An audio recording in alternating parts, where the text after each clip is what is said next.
Hello नमस्कार, स्वागत है आप सभी का एडुटेरिया वस्तुनिष्ठ समान अध्ययन 7500 के प्रैक्टिस सेट 38 में 37 प्रैक्टिस सेट हो चुका है। ये 38वां है और हर एक प्रैक्टिस सेट में 50 क्वेश्चंस होते हैं जीके और जीएस के। और ये सारे क्वेश्चंस हर एक एग्जाम के लिए इंपॉर्टेंट है, जिसमें भी जीके जीएस पूछा जाता है। तो वीडियो स्टार्ट करने से पहले आप लोगों से रिक्वेस्ट है कि वीडियो को लाइक कर दीजिएगा और चैनल को सब्सक्राइब कर दीजिएगा। तो चलिए शुरू करते हैं। पहला क्वेश्चन है इस वीडियो का, निम्नलिखित में से कौन बुद्ध के जीवन काल में ही संघ प्रमुख होना चाहता था? तो इसका आंसर है देवदत्त। देवदत्त था कौन? तो देवदत्त जो थे ये महात्मा बुद्ध के चचेरे भाई थे। और अजात शत्रु को पढ़ा होगा आप लोगों ने कि प्रीत हंत्या कहा जाता है इनको। और ये जो देवदत्त थे इन्होंने ही अजात शत्रु को उकसा के अपने पिता बिंबिसार को मरवाया था। अगला क्वेश्चन है, निम्नलिखित में से किस शासक द्वारा पाटलिपुत्र पर आक्रमण किया गया था? तो ये किया गया था कनिष्क के द्वारा। अगला है, संगम कालीन किस शासक को लाल चेर के नाम से जाना जाता था? तो ये जाना जाता था सेन गुट्टवन को। सेन गुट्टवन को। अपने ऊपर आश्रित बच्चों एवं पत्नी की समुचित अवस्था किए बिना भिक्षु बनने वाले के लिए दंड का विधान किया था। किसने किया था? तो ये किया था कौटिल्य ने। निम्नलिखित में से कालक्रम के अनुसार क्रम में कौन सा विकल्प सही है? तो इसमें 4 कांड दिया गया है। इसमें बताना है कि कौन सा पहले हुआ, उसके बाद कौन सा हुआ, उसके बाद कौन सा, इस तरह से। तो पहला है चंपारण, दूसरा है जालियांवाला बाग, तीसरा है मोपला और चौथा है चौरी चौरा। तो ये क्रम सही है। अगला क्वेश्चन है, स्त्री धर्म विचार नामक पुस्तक किसने लिखी थी? तो ये लिखी थी राम चड्ढा ने। किसने? राम चड्ढा ने। The all India depress class federation की स्थापना किसने की थी? तो ये की थी बी आर अम्बेडकर ने। B R Ambedkar. निम्नलिखित में से कौन सा एक मौलिक कर्तव्य नहीं है? कौन सा नहीं है? तो यह है धर्मनिरपेक्षता का पालन करना। धर्मनिरपेक्षता का पालन करना। और हमारे भारत के संविधान के अनुसार कितने मौलिक कर्तव्य हैं? यह है 11। अगला क्वेश्चन है, राजभाषा समिति में शामिल होते हैं कौन? तो ये होते हैं लोकसभा एवं राज्यसभा दोनों के सदस्य। लोकसभा एवं राज्यसभा दोनों के सदस्य। किस अनुच्छेद के तहत भारत के महान न्यायवादी को वोट देने का अधिकार नहीं है? तो यह है अनुच्छेद 88। अनुच्छेद 88। और वर्तमान में अभी भारत के महान न्यायवादी कौन है? तो इनका नाम है R Venkat Raman. R Venkat Raman. English में इसको अटॉर्नी जनरल ऑफ इंडिया कहा जाता है। भारतीय राज्य व्यवस्था में भारत के विभिन्न पदाधिकारियों का कौन सा वरीयता क्रम गलत है? तो इसका आंसर हो जाएगा इसमें से कोई नहीं। सामुदायिक विकास कार्यक्रम जिसे 2 अक्टूबर 1952 में प्रारंभ किया गया ने रास्ता तैयार किया। किसने किया था? तो यह है पंचायती राज के संगठन। पंचायती राज के संगठन। जातीय भेदभाव किस सिद्धांत के विरुद्ध है? तो यह है सामाजिक समानता तथा सामाजिक न्याय के लिए सिद्धांत। निम्नलिखित में से वह अधिकार कौन सा है जिसकी गणना भारत के संविधान में नहीं की गई लेकिन उसे उच्चतम न्यायालय ने मौलिक अधिकार बताया है? तो यह है निजता का अधिकार। निजता का अधिकार। The poverty of political economy पुस्तक के लेखक कौन है? तो इसके लेखक है मेघनाथ देसाई। मेघनाथ देसाई। बाली आरिक द्वीप समूह कहाँ है? बाली आरिक द्वीप समूह कहाँ है? तो यह है भूमध्य सागर में। कहाँ पे? भूमध्य सागर में। अगला क्वेश्चन है, विभिन्न तेल उत्पादक क्षेत्र और उनमें संबंधित स्थानों के संबंध में कौन सा युग्म सही सुमेलित नहीं है?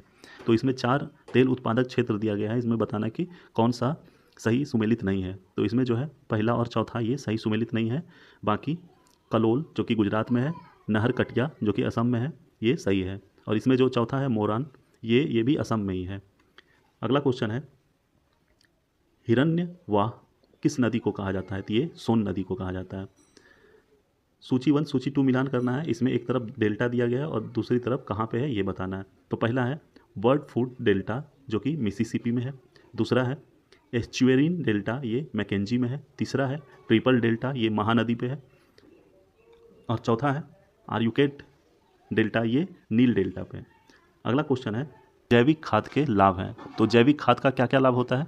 तो इसमें 3 ऑप्शन दिया गया है, ये तीनों सही है। पहला है मिट्टी की जल धारण क्षमता में वृद्धि, मिट्टी के सरंध्र बनाने में सहायक, मिट्टी में जीवाणुओं के संख्या में वृद्धि। भारतीय अंतर्देशीय जलमार्ग प्राधिकरण का गठन किस वर्ष हुआ था? तो ये हुआ था 1986 में। लौह अयस्क से संबंधित प्रिंस चार्ल्स पर्वत कहाँ स्थित है? तो यह है अंटार्कटिका में। भारत में निम्नलिखित में से किस प्रकार के वन सर्वाधिक बृहत क्षेत्र में पाए जाते हैं? तो यह है उष्णकटिबंधीय आर्द्र पर्णपाती वन। चांद को पृथ्वी की परिक्रमा करने के दौरान किसी न किसी तारों के समूह से गुजरना पड़ता है। इस तारों के समूह को क्या कहा जाता है? तो इसे कहा जाता है नक्षत्र। अब अगला क्वेश्चन है, पृथ्वी के आंतरिक हलचल के द्वारा जिस मैदान का निर्माण होता है उसे क्या कहा जाता है? तो उसे कहा जाता है रचनात्मक मैदान। रचनात्मक मैदान। खादीन और जोहड़ क्या है? तो खादीन और जोहड़ जो होता है ये वर्षा जल संग्रहण की पद्धति है। निम्नलिखित में से कौन सा कथन सत्य है? तो इसमें 3 कथन दिया गया है, ये तीनों सत्य है, तीनों पढ़ ले रहे हैं। पृथ्वी के ऊपरी परत को भूपर्पट्टी कहते हैं, जिसकी मोटाई गहराई 35 किलोमीटर होती है। समुद्र तल पर परपट्टी की मोटाई 5 किलोमीटर होती है। भूपर्पट्टी के नीचे मेंटल 2900 किलोमीटर की गहराई तक फैला हुआ है। अगला है, कॉन्टैक्ट लेंस किससे बनाए जाते हैं? तो जो कॉन्टैक्ट लेंस होता है ये बनाया जाता है पॉलीस्टाइरिन से। पॉलीस्टाइरिन से। क्रिस्टलीकरण निम्न में से किसका उदाहरण है? तो ये है भौतिक परिवर्तन का। भौतिक परिवर्तन का। स्थिर ताप पर गैस के निश्चित द्रव्यमान का आयतन कम करने पर दाब क्या होगा? तो यह बढ़ेगा। तरल वलीज का मुख्य घटक निम्न में से क्या है? तो यह है सोडियम हाइपोक्लोराइड। Sodium hypochloride. एंजाइमों के संदर्भ में निम्नलिखित कथनों में से कौन सा सही है? तो इसमें दोनों कथन सही है, 2 कथन दिया गया है। पहला है, वे जैव उत्प्रेरक हैं, वे शरीर में उसी स्थान पर अपना कार्य करते हैं जहाँ पे उत्पादित होते हैं। निम्न में कौन सा पौधा पादप वर्ग का उभयचर कहा जाता है? तो ये कहा जाता है ब्रायोफाइटा को। किसको? ब्रायोफाइटा को। लाइसोसोम है। लाइसोसोम क्या है? तो यह है पाचन केंद्र। पाचन केंद्र। गंजापन के लिए कौन सा कवक जिम्मेदार है? तो यह है टीनिया कैपिटिस। Tinea capitis. समसूत्री विभाजन के बारे में कौन सा कथन सत्य है? तो इसमें 3 कथन दिया गया है, ये तीनों सही है। समसूत्री विभाजन कायिक कोशिका में होता है। इस विभाजन में बहुत ही कम समय लगता है। इसकी सबसे छोटी अवस्था प्रोफेज है। निम्नलिखित में से कौन सा एक अनवीकरणीय संसाधन नहीं है? तो इसमें सौर ऊर्जा। इसमें सौर ऊर्जा होगा इसका आंसर। सौर ऊर्जा जो है ये अनवीकरणीय संसाधन नहीं है। मतलब कि रिन्यूएबल, ये जो पूछा गया था कि कौन सा नॉन रिन्यूएबल सोर्स नहीं है, तो सौर ऊर्जा जो है ये रिन्यूएबल है, ये कभी ख़त्म होने वाला नहीं है। बाकी तरल ये पेट्रोलियम गैस, प्राकृतिक गैस, कोयला गैस, ये सब कुछ वर्षों में ख़त्म हो जाएगा वास्ट यूज होने पे। अगला है, विशिष्ट कार्य करने हेतु स्थायी रूप और आकार लेने की क्रिया कहलाती है। क्या कहलाती है? तो ये कहलाती है विभेदीकरण। विभेदीकरण। मनुष्य, वनस्पति जात एवं प्राणी जात किस प्रकार के संसाधन है? तो ये है जैव संसाधन। जैव संसाधन। पारिस्थितिकी निम्नलिखित में से किसके बीच पारस्परिक संबंधों का अध्ययन है? तो यह है जीव एवं वातावरण। जीव एवं वातावरण। मसानजोर जल विद्युत परियोजना किस नदी पर है? तो यह है मयूराक्षी नदी पे। किस पे? मयूराक्षी नदी। निम्न में कौन प्राथमिक उपभोक्ता के उदाहरण है? तो प्राथमिक उपभोक्ता मतलब कि प्राइमरी कंज्यूमर। तो इसमें जो हिरन है ये प्राथमिक उपभोक्ता है। अगला है, पहाड़ी तथा पर्वतीय क्षेत्रों के संदर्भ में गुल अथवा कुल क्या है? तो ये है वाहिकाएं। वाहिकाएं। निम्नलिखित में से कौन सा विषय जनसंख्या एवं मानव समुदायों के महत्वपूर्ण आंकड़ों के अध्ययन से संबंधित है? तो यह है जनांकिकी। जनांकिकी। अब अगला क्वेश्चन पे आ रहा है। अगला क्वेश्चन है, बर्फ़ को बुरादे द्वारा पैक नहीं किया जाने का क्या कारण है? तो बर्फ़ को जो बुरादे द्वारा पैक नहीं किया जाने का जो कारण है ये है बुरादा उष्मा का कुचालक होता है। बुरादा उष्मा का कुचालक होता है। अशोक ने बौद्ध होते हुए भी हिंदू धर्म में आस्था नहीं छोड़ी, इसका प्रमाण है कहाँ पे?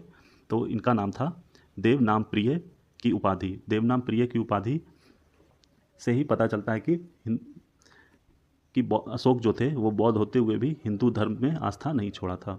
अगला है, निम्न में से किसने सर्वप्रथम यूरोप, अफ्रीका व अमेरिका के एक साथ जुड़े होने की संभावना व्यक्त की थी? यह है अब्राहम आर्टेलियस। अब्राहम आर्टेलियस। भारत के बंदरगाहों का सही क्रम उत्तर से दक्षिण दिशा निम्नलिखित में से क्या है? तो इसमें कुछ बंदरगाह दिया गया है, इसमें बताना है कि सबसे उत्तर में कौन है, फिर उसके बाद दक्षिण में, फिर उसके बाद दक्षिण में, इस तरह से अरेंज करना है। तो जो सबसे पहला है उत्तर में यह है कांडला, फिर उसके बाद हल्दिया, फिर उसके बाद पारादीप, फिर सबसे दक्षिण में यह है कोच्चि। अगला है, माई लाइफ किसकी आत्मकथा है? तो यह है विल क्लिंटन की। विल क्लिंटन की। संयुक्त राष्ट्र संघ के स्थापना के समय कितने देशों के प्रतिनिधियों ने अधिकार पत्र पर हस्ताक्षर किए थे। तो ये टोटल 50 देश थे। 48 नंबर क्वेश्चन में जो है ये सारे बंदरगाह जो सही क्रम में है उत्तर से दक्षिण, ये कौन कौन से राज्य में है ये भी बता दे रहा हूँ। कांडला पोर्ट जो है ये गुजरात में है, हल्दिया वेस्ट बंगाल में है, पारादीप उड़ीसा में है और कोच्चि केरला में है। अब आगे कुछ स्मरणीय तथ्य दिया गया है गुप्त वंश के बारे में, तो ये भी पढ़ ले रहे हैं। गुप्त वंश का संस्थापक था कौन था? तो ये थे श्रीगुप्त। गुप्त वंश का प्रथम महान सम्राट कौन थे? तो ये थे चंद्रगुप्त प्रथम। इसने महाराजा धीराज की उपाधि धारण की थी। इसने गुप्त संवत की शुरुआत की थी। चंद्रगुप्त प्रथम का उत्तराधिकारी समुद्रगुप्त हुआ। समुद्रगुप्त को भारत का नेपोलियन तथा कविराज भी कहा जाता है।